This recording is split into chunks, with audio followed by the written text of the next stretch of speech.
Hello there folks, and welcome back to the Chap's Guide, the channel where we explore the topics of men's style, self-development and personal grooming.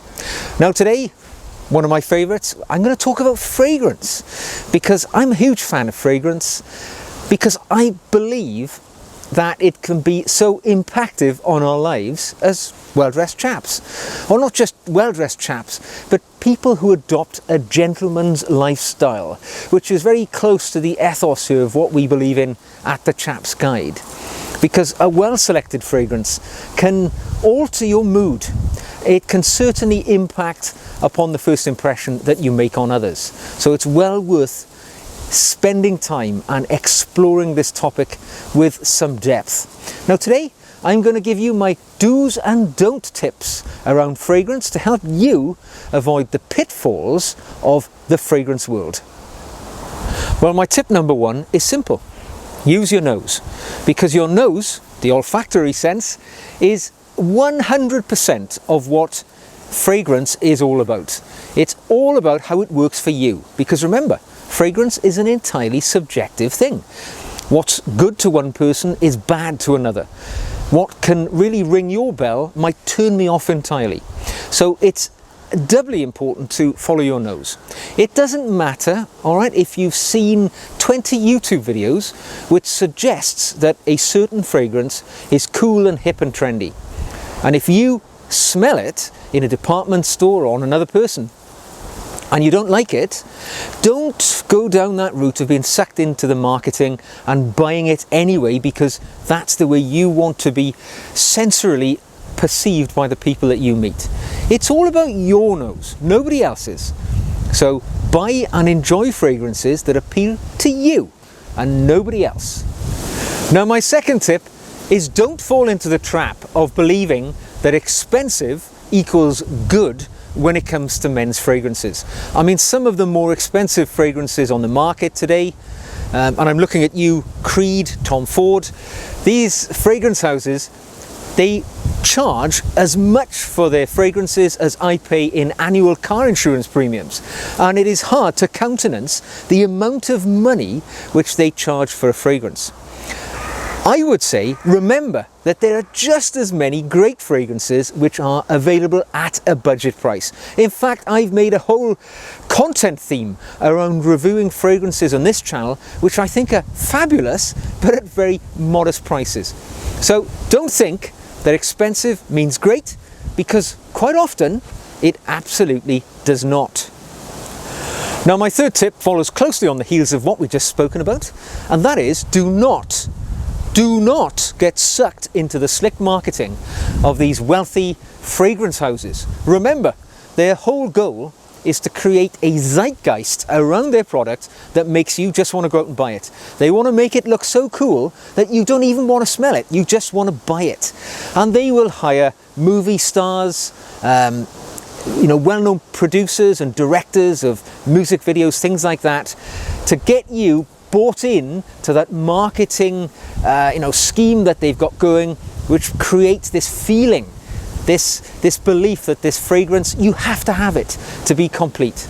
What I would say to you is, remember, regardless of the name on the bottle or whatever marketing you've seen, this comes down to the scent. You either like it or you don't like it. So make sure that you have a good experience of smelling the fragrance, living with the fragrance. Buy a tester beforehand. Make sure that what you're buying is because you like it, not because you've bought into the marketing which has been laid down by a very canny fragrance house. Now my tip number 4 is to avoid blind buying any fragrances. And now, just so that we're sure, blind buying means purchasing a fragrance without even smelling it. Goes back to what we just said. Don't get sucked into that marketing. Now, blind buying, certainly an expensive fragrance, can be like throwing your car keys into the communal bowl in the sort of parties that people used to go to in the 80s and 90s. Sometimes you get something good, sometimes you get something that will live in your nightmares for a long time. So before laying out any money on a fragrance, particularly an expensive one, be mindful of what they actually smell like. Make sure you've had a chance to smell it and live with it. Now, it's quite possible that you can what am I saying? What era am I in? Email the fragrance house and see if they have some samples which they're able to send you, or many of the fragrance houses sell small samples just for this reason. Because if you're going to be shelling out £250 on an expensive bottle of Tom Ford or Creed, you want to make sure that that is something that you're going to love. Not that you believe you're going to love because you've seen lots of slick commercials around it. So make sure you have a good lived experience with that fragrance before parting with your hard-earned cash. Now we're halfway through. Tip number 5 is do your research before you buy anything. Now for me, I really like to learn more about the heritage and the background of fragrances. I like to find out who the fragrance houses are and things like that. But don't get too bogged down. Don't start looking into things like batch numbers and reformulations and ingredients. I mean, at the end of the day, who the hell knows what a tonka bean is? Yet I've heard it referred to so many times on YouTube appraisals of fragrances that I feel like I should. But YouTube is a great place to find out more about fragrance, to get the benefit of other people's noses, to get their insights about a fragrance.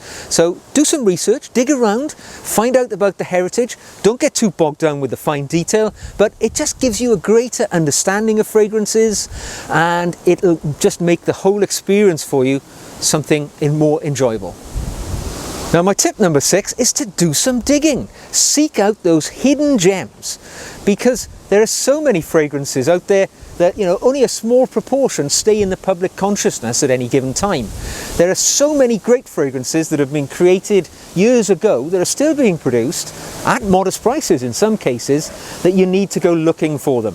Now, as I've said, YouTube's a great place, but there are great websites like Fragrantica and Base Notes, which will give you loads of information. And if you like one particular fragrance, they'll be able to provide you with links to other ones which are similar. And also, if you really like a fragrance, find out if there are any flankers out there which might also be worth exploring. Now, just so we're clear, flankers means a derivative of a main fragrance. So I've got one to show you today. This is Coram Silver. Now, I reviewed Coram, the original, not long ago on this channel.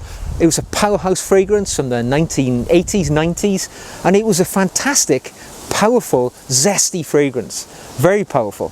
So I went looking on Fragrantica and found out that Coram also makes a flanker called Coram Silver. Now, to my nose, this shares none of the DNA to Coram itself. This is a really rich, woody experience, which is a fabulous fragrance. I absolutely love it. It is my favourite discovery on the fragrance market of 2020, and it cost under £20. And I wouldn't have found that out if I hadn't gone researching, done some digging, and discovered that a fragrance I tried earlier in the year and liked had a flanker. It cost virtually no money, and now I found something which will be with me going forward, I'm quite sure. So do some digging, find out those fragrance houses, look to see if there's something that you like, that they've got a flanker, and you might be in for some hidden treasure.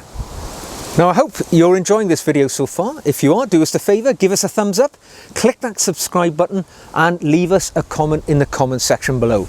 I absolutely love to hear from you. Now my tip number 7 is to curate your collection, because for me, one fragrance is not a do-it-all job.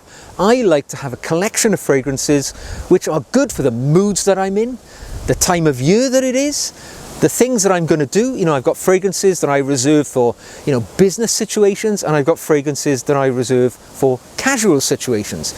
Be mindful that there are fragrances that work well in the winter time and fragrances which work well in the warmer times of year. But curate your collection, learn about them, discover more about them, build a collection so that your lifestyle and the things that you do are covered by the fragrance that you will wear to those situations. That way you'll feel more comfortable, you'll be a more complete, well-rounded chap in the way that you smell, and people will know that you're a rakishly stylish, sophisticated fragrance lover. Now my tip number 8 is manage your sprays. Don't be known as the guy who reeks of cologne, right? Only apply the amount that you need for the situation that you're going into. Be aware that there are different levels of potency in the fragrance that you will use. Eau de cologne, eau de toilette, eau de parfum. These are not just fancy French names on the bottle. They indicate the strength of what's inside, and this will have a fundamental impact on the way that you use it. Apply too much and you could be the guy causing people to cough and gag in the elevator. Apply too little and nobody will know that you're even wearing cologne. So learn more about those different potencies and use them accordingly. And remember, if you've bought an eau de parfum, which is rather strong, you only need to make a couple of squirts. That way you're saving money. You don't have to bathe in cologne if you're using something quite expensive. So you can be frugal with it when you understand the different potencies. Do not be known as the guy who stinks of cheap cologne. You know, remember, your fragrance is an accompaniment to your overall package. It's not something which goes ahead of you and punches people in the nose before you arrive. It should be discovered by the people that you meet, not thrust down their nostrils. Now, my tip number 9 is to revisit old enemies, because don't forget, our tastes change as we age, and the way that we perceive things change as well. You know, as a kid, I really didn't like Brussels sprouts. No, I rather like them when it comes to vegetables, and the same goes for fragrances. You know, I vividly remember 30 years ago when I was first in the military and based in Germany, I really did not like tobacco as a fragrance. I thought it smelled of old men and it was, you know, just not something for me. Now, earlier this year, I revisited tobacco and it's one of my favorites. I use it almost every week in rotation, and it's become, you know, something which I thought, why would I have ever disliked this? And it's because my tastes have changed. The way that I perceive things has changed. So don't be afraid to go back to a fragrance that you thought you didn't like 10, 20, 30 years ago and give it a second chance, because it's quite possible you have changed. The fragrance might have stayed the same, but you might have changed. So give it a go. Go back and revisit those old enemies, because they may be friends in the waiting. And finally, my last tip, and that is enjoy your fragrances. Right? Don't take this too seriously. If you watch many YouTube videos on fragrance reviews, you can get sucked into the belief that it's a science, it's an art form. It's not. It's the nose. That is all. If you like it, you like it. If you don't, you don't. Fragrance has the ability to change your mood, to lift your senses, to make you feel good, and to make you feel confident when going into situations. Treat it just like that. If you wear it, it's not going to make you trendy if you spent a load of money on something expensive. It's just that you spent a load of money and you smell. So, spend sensibly, enjoy your fragrances, and you won't go far wrong. Well, thanks for listening today, chaps. I hope you've enjoyed this discussion of my do's and don'ts around chaps fragrances. If you have, thumbs up, leave us a message, and I look forward to seeing you again very soon, back here at the Chaps Guide.